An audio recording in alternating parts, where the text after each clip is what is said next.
ശബരിമലയല്ലേ ഷടാധാര പ്രതിഷ്ഠയാന്ന് പറഞ്ഞല്ലോ. ഈ ഷടാധാര പ്രതിഷ്ഠ എങ്ങനെയാണ്? അത് ഈ ശ്രീകോവിലത്തെ വിഗ്രഹത്തിന്റെ അതിന്റെ നേരെ താഴെയായിട്ട് ഒരു ചതുരത്തിലൊരു ശിലയുണ്ട്. അതിന്റെ പേര് നപുംസകശില എന്ന്.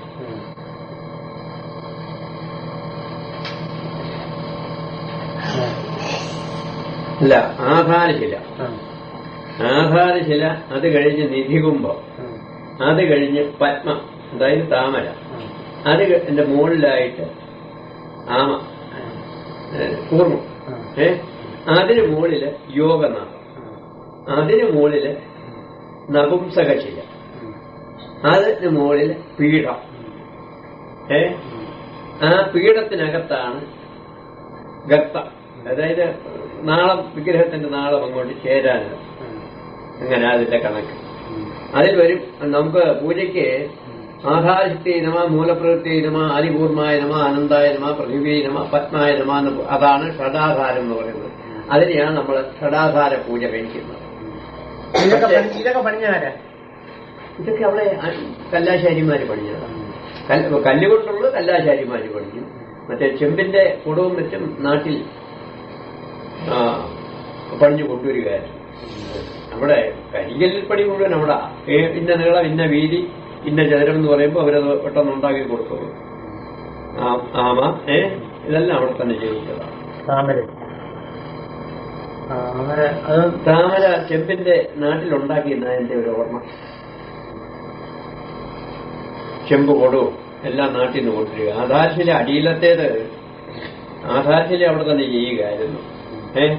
മറ്റേ ഈ ആമയുടെ രൂപത്തിലൊരു കല്ലും അവിടെ അടിച്ചിട്ടതായിട്ടൊരു ഓർമ്മയുണ്ട്. വർഷം 35 വർഷത്തെ പഴക്കമില്ലയോ, അത്രയുള്ള ഓർമ്മ. ശബരിമലയല്ലേ അയ്യപ്പന്റെ വിഗ്രഹം പ്രതിഷ്ഠിച്ചതിന്റെ അന്ന് തന്നെയാണോ എന്നുമേൽ ഗണപതി ഭഗവാനെ നാഗരാജാവിനെ പ്രതിഷ്ഠിച്ചത്?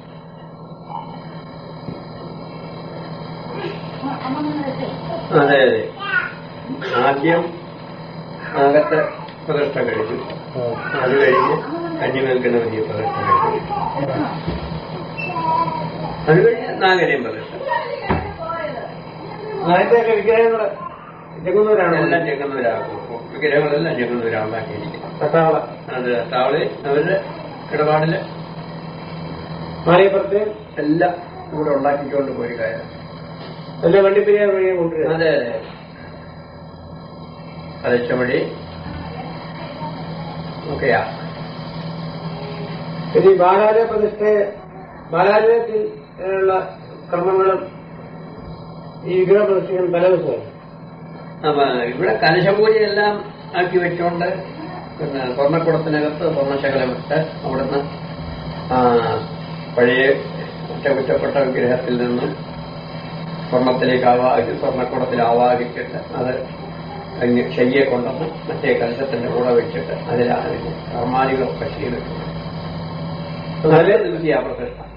തലേന്ന് പകരെയായിരുന്നു അവിടുന്ന് ബാലാലയത്തിൽ നിന്നുള്ള പ്രതിഷ്ഠ. അടുത്ത ദിവസി ഉച്ചയായപ്പോഴാണ്, ഒരു 9-10 മണിയായപ്പോഴായിരുന്നു പിന്നെ അകത്തെ പ്രതിഷ്ഠ. അന്നിവിടെ രാത്രി മുഴുവൻ കർമ്മങ്ങളൊക്കെ ആയിരുന്നു 12 മണി വരെ. അത് കഴിഞ്ഞ് കലശപൂജ, അരിവാഹവും കഴിഞ്ഞ് അടുത്ത ദിവസി ശയ്യൊക്കെ വർഷപൂജയും എല്ലാം കഴിഞ്ഞ് വിടതും കൽപ്പും കഴിഞ്ഞ് അടുത്ത ദിവസം ആ പ്രതിഷ്ഠ. പിന്നെ ശബരിമലയിലെല്ലാം ദൂരമാണെന്ന് പറഞ്ഞല്ലോ. അവിടെ 18-ാം പടിക്ക് മേളില് ഒരു ഭാഗം പഴയതുണ്ടെന്ന് പറഞ്ഞിട്ടുള്ളത് എവിടെയായിട്ടാണ്? പഴയത് 18-ാം പടിയുടെ പുറത്ത് 4 വശവും കരിക്കല്ല് കീറി കെട്ടി 4 വശവും പടുത്ത് മേപ്പോട്ടാക്കിയിട്ട് അതിനകത്ത് മണ്ണിട്ടിരിക്കുക. അതേ ഉള്ളൂ പഴയത്. പഴയത് തന്നെ. അത് തെക്കുവശത്തോടോ വടക്കുവശത്തോടോ കെട്ടിടത്തിനകത്ത് കയറി നോക്കിയാലേ ആ ഭിത്തി കാണാനും പഴയ മതിലിന്റെ അതിർത്തി. അല്ല, ഞാൻ പറഞ്ഞത് 18-ാം പടിയെ പഴയ 18-ാം പടി പഴയത് തന്നെ, അതിന് മാറ്റമില്ല. പടിയില്ല. 18-ാം പടിക്ക് മേളിൽ നൂലായിട്ടല്ലാതെ പഴയത് വല്ലതും ഉണ്ടോ? പഴയത് 18-ാം പടിയുടെ മുകളിലത്തെ ആ കൈവരിയുണ്ട്, അത് പഴയത് തന്നെ. അതൊക്കെ ബലപ്പെടുത്തിയിട്ടേ ഉള്ളൂ. 18-ാം പടിയിൽ 2 വശത്തും 2 വശത്തുള്ളൂ. പടിയിലൊന്നും ചെയ്യാനൊക്കത്തില്ല. അതുപോലെ തന്നെ 4 വശവും കല്ല് പടുത്ത് പണിതിരിക്കുക വലിയ കരിക്കല്ലേ. അതൊക്കെ പഴയത് പഴയത് തന്നെ. അത് കാണണമെങ്കിൽ അകത്തൂടെ മുറിക്കകത്തൂടെ കയറി നോക്കിയെങ്കിലേ ആ ഭിത്തി കാണത്തുള്ളൂ. ബാക്കിയെല്ലാം വാർത്ത്. കിഴക്കേ വശവും വടക്കേ വശവും കാണാമല്ലോ. കിഴക്കേ വശം കാണാം, വടക്കേ വശവും തെക്കേ വശവും ഇപ്പം പുതിയ എക്സ്റ്റേഷൻ ഉള്ളത് കൊണ്ട് കാണത്തില്ല. പടിഞ്ഞാറേ വശവും കാണാം, കിഴക്കും പടിഞ്ഞാറും കാണാം. ഇനി 18-ാം പടിയുടെ സങ്കല്പം എന്താ?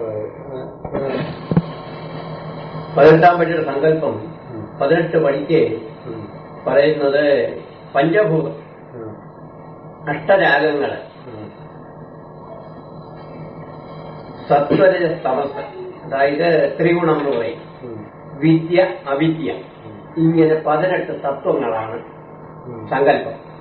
പിന്നീട് ഈ 18 വലിയ കണക്കുകളുണ്ട്. 18 മലയാണെന്നും പറയുന്നു.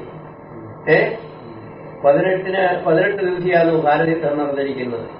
അതിന് വലിയ വലിയ തത്വങ്ങൾ ഇനി ഉണ്ടായിരിക്കാം. ഞാൻ ഇത്രയും ധരിച്ചിട്ടുള്ളൂ. 18 എന്നുള്ള സംഖ്യയ്ക്ക് വളരെ എന്തോന്ന് കാണുന്നുണ്ട്. അതെ, നമ്മുടെ ഭരണശാസ്ത്രത്തിന്. പിന്നെ ക്ഷേത്രം പണിക്ക് കാര്യമൊക്കെ പറഞ്ഞല്ലോ. ഈ ദ്വാസന്മാരെ 4 ആശാരിമാര് അവിടെ തന്നെ കല്ലാശാരിമാര് പണിഞ്ഞത്. 18-ാം പടിയുടെ മുകളിൽ തന്നെ അത് മറച്ചു കെട്ടി അവരിന്ന് പണിഞ്ഞതാണ്. അത് നല്ലപോലെ കാണുകയാണ്. അവിടെ തന്നെ ഇട്ടാ പണിഞ്ഞത്. അത് മറച്ചു കെട്ടി അതിനകത്താണ്. എങ്കിലും ഞാൻ ചെന്നാൽ എന്നെ കാണിക്കും ശാന്തി. അവിടെ തന്നെ ഇട്ട് പണിഞ്ഞത്. നന്നായി ശരിയാണോ? ശരിയാ. അവിടെ തന്നെ കല്ല് കയറി എടുത്തു. ഈ ഗോപാലത്തിന്റെ പണികളൊക്കെ എല്ലാം അവിടെ. ആ കൈവരി പടി, ആ ആനയും വ്യാളിയും ഒക്കെ പണിഞ്ഞിരിക്കുന്നത് എല്ലാം അവിടെ ഇട്ട് പണിഞ്ഞതാണ്. ഈ വിഗ്രഹം മാത്രമേ ഉള്ളൂ, വിഗ്രഹങ്ങൾ മാത്രമേ ഉള്ളൂ ചെന്നു കൊണ്ടുപോയത്. ബാക്കിയല്ല നാടോഴിക്കാരും വിദ്വാന്മാരും. ഇതിനുള്ള കല്ലെല്ലാം അമൃത കല്ലിൽ തൊട്ടിരുന്നായിരുന്നു. എല്ലാം മുമ്പളം തൊട്ടിരുന്ന് വരവാ. പിന്നെന്തുവാ ഈ പഞ്ചലോക നിർമ്മിതമായ അയ്യപ്പന്റെ വിഗ്രഹത്തില് ചന്ദനം ചാർത്താറുണ്ടോ? അങ്ങനെയുണ്ടെങ്കിൽ ഏതെല്ലാം രൂപത്തിലും ഭാവത്തിലുമാണ് ചാർത്താറുള്ളത് അച്ഛന്റെ കാലത്ത്? ചന്ദനം ഏത് രൂപത്തിൽ തിരുമുഖം ചാർത്താം. അതല്ല, രൂപം തന്നല്ല. പൊതുവെ വളരെ നിൽക്കുന്നതായിട്ടോ കുതിരപ്പുറത്ത് പോകുന്നതായിട്ടോ കുതിരപ്പുറത്തിരുന്ന് പോകുന്നതായിട്ട് ഞാൻ ചാർത്തിയിട്ടുണ്ട്. അതെ. പിന്നെ മോഹിനിയായിട്ട് ചാർത്താം. ഇപ്പൊ ഇരിക്കുന്ന രൂപത്തിൽ തന്നെ ചാർത്താം, യോഗപട്ടമായിട്ട് ചാർത്താം.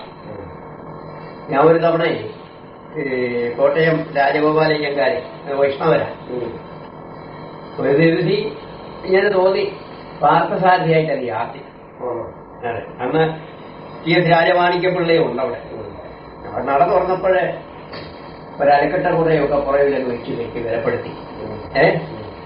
അതിനൊക്കെ അന്നേരം ചില സാഹചര്യമൊക്കെ തോന്നി. അങ്ങ് ചെയ്തു.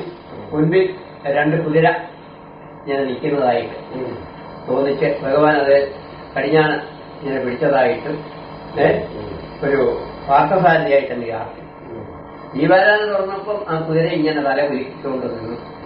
ഞാൻ ദീപാരാധന കഴിഞ്ഞപ്പോഴേ രാജമാണിക്യം പറയുക, എന്നയ്യാ നാന് എவ்வளவோ பார்த்திருக்கு, நான் நினைச்சதே அப்புறമായി പോച്ചേ ഇത് എനിക്ക് ഉണ്ടാക്കിയ മുടിയല്ലേ എന്ന് രാജമാണിക്യം എന്നോട് പറഞ്ഞു. എന്റെ കാലയിൽ അങ്ങ് വീണു. അതുപോലെ തന്നെ രാജഗോപാലൻ സ്വാമി, അയ്യങ്കാരൻ സ്വാമി പറഞ്ഞു. ആലപ്പുഴ പാപ്പയുടെ ചേട്ടനാണ് രാജഗോപാലൻ അയ്യങ്കാരൻ. അങ്ങനെ ചാർത്താം. പിന്നെ ഈ ഇപ്പോഴേ ഈ ചാലക്കയം വഴി നമ്മള് ചെന്ന് കയറുന്ന വഴിയുണ്ടല്ലോ, ചേട്ടുമണിക്ക് അനിയിൽ വരെ കയറുന്ന വഴി, ആ വഴി നേരത്തെ ഉള്ളതാണോ ഇപ്പോ ഈയിടെ വന്നിട്ടുള്ള വഴിയുള്ളതോ? അതെ. ഈ ഇപ്പോഴത്തെ ക്ഷേത്രം പണിയുടെ ആവശ്യത്തിലേക്ക് പാണ്ടിയിൽ നിന്നും പത്തനംതിട്ടയിൽ നിന്നും പത്തനംതിട്ടയിൽ നിന്ന് കാള, പാണ്ടിയിൽ നിന്ന് കഴുത, ഇത് രണ്ടും കൂടെ മണ്ണടിച്ചതായ വഴിയാണ് ആറ്റിയാൽ. സിമന്റ് പൊഴിക്കാനായിട്ട് മണൽ കൊണ്ടുവരുന്നു. അതിന്റെ പുറത്ത് കെട്ടിയിട്ടാണ്. അപ്പോൾ അത് നീലിമല കയറാനൊക്കത്തില്ല. അതിന് കഴുത അടിച്ചുകൊണ്ട് വന്ന് ജാലി കയറി വന്ന വഴിയാ ഇന്നിപ്പോ കയറി വരുന്നതായ. അതിനു മുമ്പ് നീലിമല ഡീപ്പോട്ടാണ്. അത് പമ്പയിൽ ഇറങ്ങണ്ട. വയ്യാനവട്ടം ചെറിയാനവട്ടം കഴിഞ്ഞ് അങ്ങോട്ട് ചെന്ന് കഴിഞ്ഞാൽ പമ്പ വലത്തെ വശത്ത് കാണാം. അവിടെ ഗണപതി അമ്പലം അവിടെ ഗണപതി അമ്പലം ഒന്നുമില്ല, യാതൊന്നുമില്ല. വലിയൊരു രണ്ട് ആഞ്ഞിലിമല വലിയതായിരിക്കും, വളരെ വലുതാണ്. രണ്ടുപേര് പിടിക്കാൻ പിടിപറ്റത്തില്ല. 113 ഞാൻ പോകുന്ന കാലം. പിന്നെ അവിടെ നിന്ന് ആറ്റിലോട്ട് ഇറങ്ങിയ ആളുകൾ അവിടെ വിരി വെക്കുകയും ഒക്കെ ആ മണപ്പുറത്ത് കഴിക്കും. കഴിച്ചേച്ച് വന്നാലും ഇനി പടിഞ്ഞാട്ട് വന്ന് വടക്കോട്ട് മേപ്പോട്ട് കയറണം. അതെ, വളരെ താഴെയാ ആ വഴി. അതെ, ഇന്ന് നമ്മളിപ്പോ അങ്ങോട്ട് കയറുന്നിടത്തുനിന്ന് ഏതാണ്ട് ഒരു അര പള്ളാന്ന് പടിഞ്ഞാട്ട് മാറി നേരെ മേപ്പോട്ട് കയറണം. അതാണ് നീലിമല. അത് കയറി മറ്റേ ഇപ്പോഴത്തെ വഴിയിലുള്ളത്. അത് ഏകദേശം ഇപ്പോ ആ കയറ്റം അങ്ങോട്ട് കയറി അങ്ങ് തീർന്നു കഴിയുമ്പോ ശബരി പീഠത്തിന് കുറച്ച് തെക്ക് വെച്ച് തെക്കന്നെ കുറെ താഴെ വെച്ചേ അങ്ങോട്ട് നമ്മൾ കയറി പോകുമ്പോ ഇടത്തേപ്പുറത്തോട്ട് ചെറിയ ഒരു വഴി കാണും. അതിലെ അങ്ങോട്ട് ചെന്ന് നോക്കിയാൽ കുഴിയായിട്ട് കാണും. അത് കൽപ്പട പോലെ വെട്ടിയാക്കിയാന്ന്. അതാണ് നീലിമല കയറ്റം. അല്ലെങ്കിൽ നാളെ കഴുതി കൊണ്ടുവരാനും അതേ തുടർന്ന് ശബരിമല ആറാട്ട് ആദ്യത്തെ ഉത്സവം കഴിഞ്ഞ് ആറാട്ട് കഴിഞ്ഞു. അതെ അതെ, ആദ്യത്തെ ഉത്സവവും പമ്പയിലേക്ക് അയ്യപ്പനെ കൊണ്ടുവന്ന് ആറാടിക്കുകയും ചെയ്തത് അന്ന് അമ്പാചാരനാണ് ആനപ്പുറത്ത് കയറിയത്. പിന്നെ ആദ്യത്തെ ഉത്സവം അതെ, അത് ഒടുവിലൊന്നുമില്ല. ഒന്നുമില്ല. ഒരാറാട്ട് കൊടിവരവൊന്നുമില്ല, കൊടിയേറ്റുമില്ല. ഈ പഴയ വിഗ്രഹങ്ങളാണെങ്കിൽ എല്ലാരും ചെയ്യുക ചുരുക്കമാണ്. പഴയ ഗണപതി വിഗ്രഹം, നാഗരി വിഗ്രഹം, അതേ ഉള്ളൂ പ്രധാനമായിട്ട്. ഇത് എല്ലാവിഭാഗം ചെയ്യുന്നതിനെ ഒരാറായിട്ടായിട്ട് ആറാളി ത്രിവേണിയിലാണ് കിടക്കുന്ന ആ വിഗ്രഹങ്ങളും.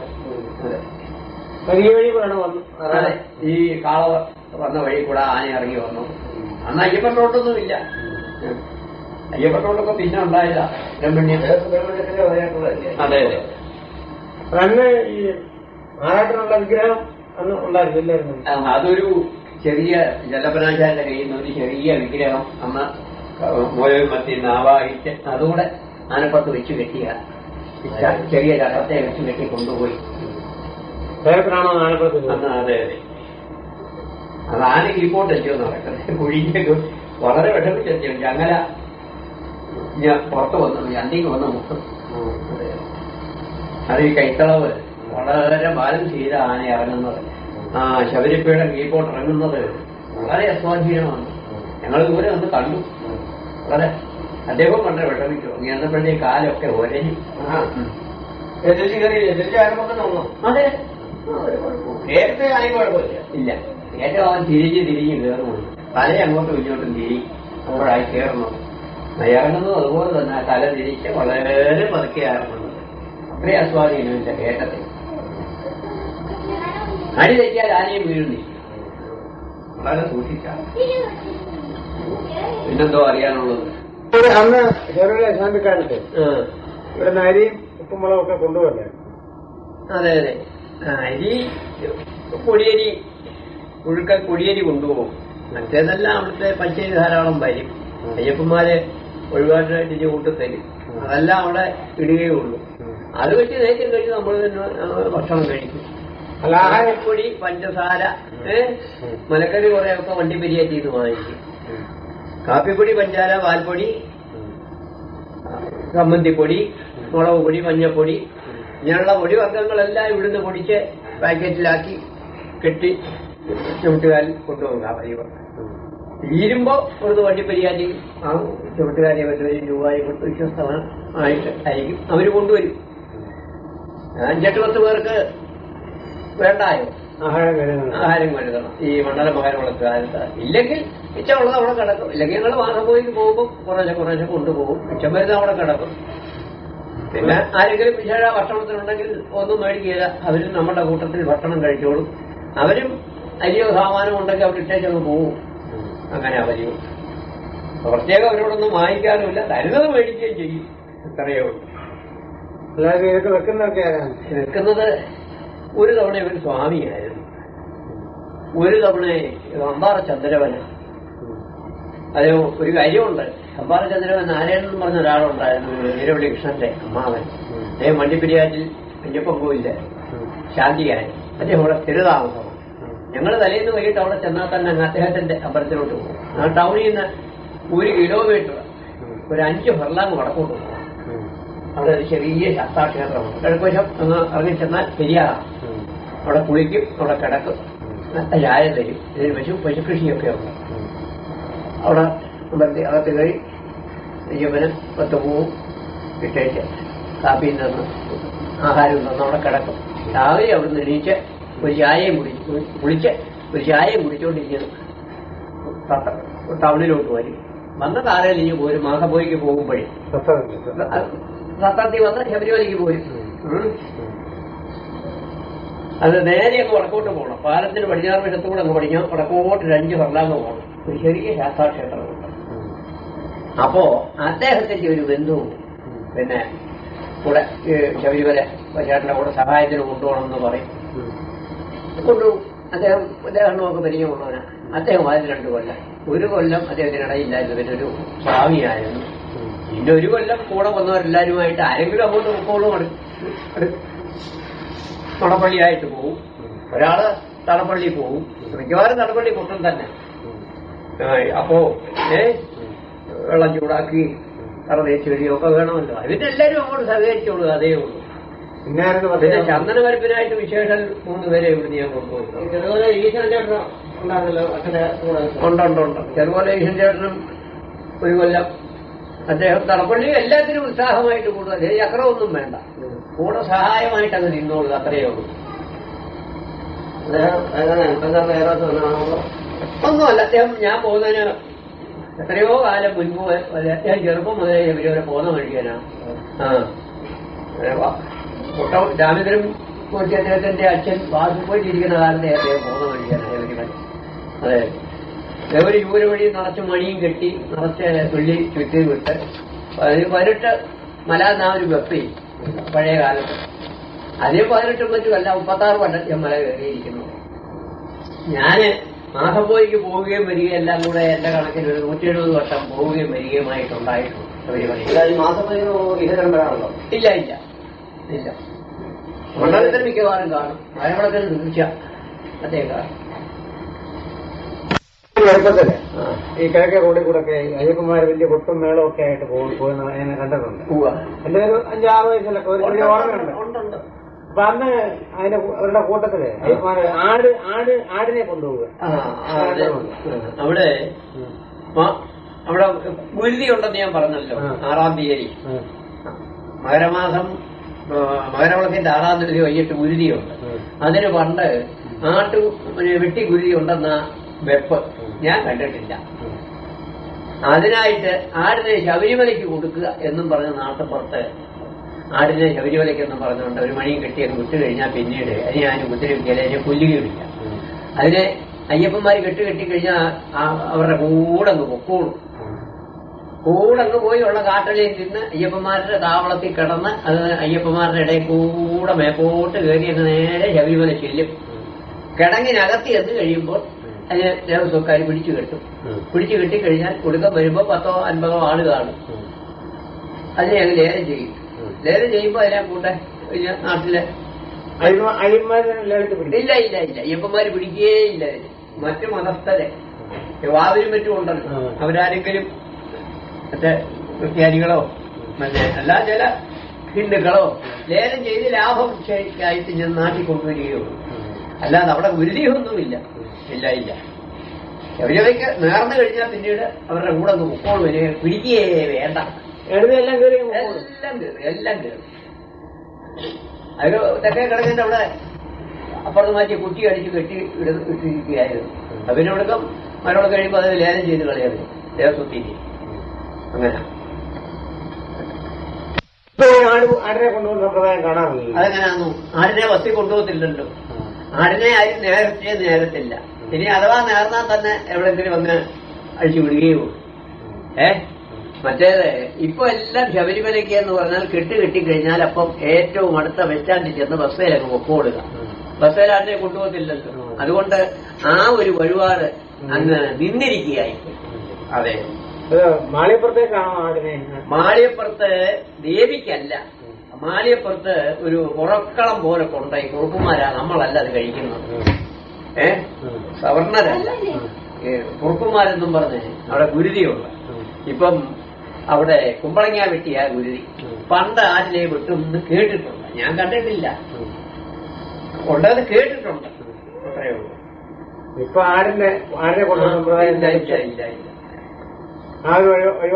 ഒഴിവാടങ്ങ് നിന്നു, സംശയമില്ല. ഇപ്പൊ ആടിനെ കാണുന്നേ ഇല്ല അവിടെ. അമ്പലത്തില് സ്ത്രീകള് പോകുന്നതിനെ പറ്റി പണ്ടത്തെ ആചാരം ഇപ്പോഴത്തെ ആചാരമായിട്ടത്തിന്റെ അഭിപ്രായം? പണ്ട് 14 വയസ്സിന് മുൻപ് ഉള്ള ആളുകൾ പൊയ്ക്കൊണ്ടിരിക്കും, ഒരു 50 വയസ്സിന് ശേഷമുള്ളവർ പൊയ്ക്കൊണ്ടിരിക്കും. അല്ലാതുള്ള ചെറുപ്പക്കാരായിട്ട്, അതായത് പുറത്തുമാറ്റമുള്ള ആളുകൾ സാധാരണ പോകാറില്ല. അങ്ങനെ പോവുകയാണെങ്കിൽ അവർ തിരികെ നാട്ടിലോട്ട് വരികയെന്നാണ് വ്യക്തം. അവര് പിന്നെ കൊച്ചുവേലെന്നും പറഞ്ഞൊരു ആളുണ്ട്, അയാളുടെ സംരക്ഷണയിലൊക്കെ ജീവിക്കും എന്നാ കേട്ടുകേൾവി. പ്രായപൂർത്തിയായ സ്ത്രീകൾ പോവുകയാണെങ്കിൽ അല്ല, അതെ, പ്രായപൂർത്തിയായ പോവുകയാണെങ്കിൽ വനത്തി വെച്ച് പുറത്തുമാറ്റം സംഭവിക്കുകയാണെങ്കിൽ തിരികെ നാട്ടിലോട്ട് വരികയില്ല എന്നാ പറയുന്നത്. പോകാൻ പാടില്ലെന്നാണല്ലോ പറയുന്നത്. അതെ അതെ, അങ്ങനെ അഥവാ സംഭവിച്ചു പോയാൽ അതുകൊണ്ട് ആരും പോവുകയില്ല അങ്ങോട്ട്, മനസ്സിലായോ? രാജാമ്പാറയ്ക്കപ്പുറം പോവുകയില്ല. ഇന്ന് പക്ഷേ അതൊരാചാരത്തിന് വിരുദ്ധമായിട്ടാണ് ഇപ്പൊ പോകുന്നത്. അത് അയ്യപ്പ സേവാ സംഘക്കാരുടെ പുസ്തകത്തില് ഞാന് മലയാള വർഷം 131-ലോ 32-ലോ ഞാൻ എന്റെ അഭിപ്രായം ഞാൻ അതിൽ രേഖപ്പെടുത്തിയിട്ടുണ്ട്. എന്റെ ഫോട്ടോയും അതിൽ കൊടുത്തിട്ടുണ്ട്.